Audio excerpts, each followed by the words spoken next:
Good morning, Hank. It's Tuesday. Greetings from Austin, Texas, where I am surrounded by some very nice camera equipment and about to talk to Michelle Obama. You know what? I'm kind of uncomfortable here. Let's just go to my basement for a second. Oh, look, I'm back in my happy place. So I'm often asked about marriage advice and writing advice, two topics I am very reluctant to talk about because I don't feel qualified. But I loved the way Michelle Obama wrote about marriage in her book Becoming, and I also loved her approach to memoir in general. So I thought I would ask her to share some marriage and writing advice with me. All right, back to Austin.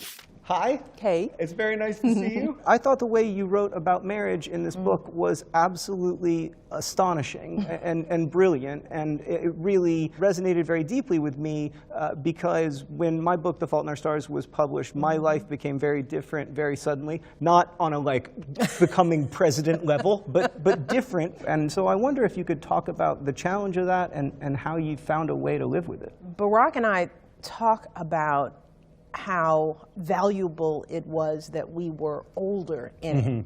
I chose to share so much about our marriage is because I think about young couples and how little we know when we get married about what marriage is. Yeah. I mean, nobody is giving us a guidebook on how to do this thing called building a life with a whole nother person. Marriage is inherently unequal, not just gender-wise, it's just there's no way that you ever have 50-50. And we talk about it in those terms like, well, you do half and I do half.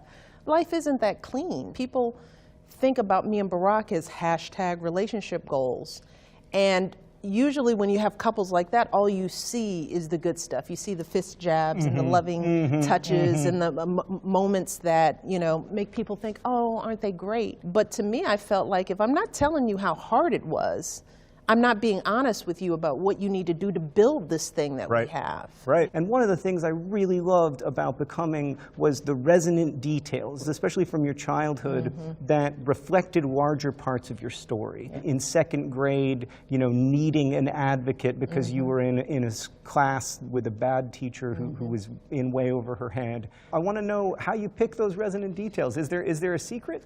Well, some of it is, what do you remember? And for me, there's a reason why I remembered that second grade, why it stuck with me. Why, at this age, do I still remember that I didn't get a star the first time because I didn't know the word white? It seems like a mundane story, but this is very telling.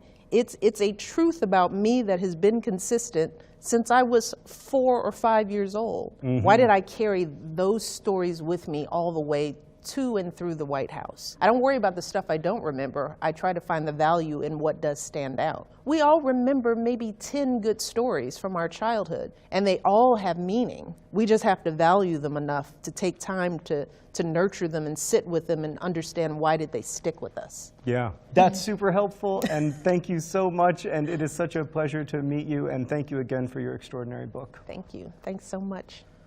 Great. We did it! Thank you. So we just finished our chat with Mrs. Obama, and wow, that was super cool. She was lovely, of course, and very generous with her time and very good at making anxious people feel comfortable, which was appreciated. Because as you can probably tell, I was extremely anxious. Hello, me from the future here. I've read a lot of political memoirs, and I really did think Becoming was extraordinary because it managed to tell a very big story at a very human scale. Hank, I'm off to think about the way my childhood memories may resonate with my adult self. I will see you on Friday.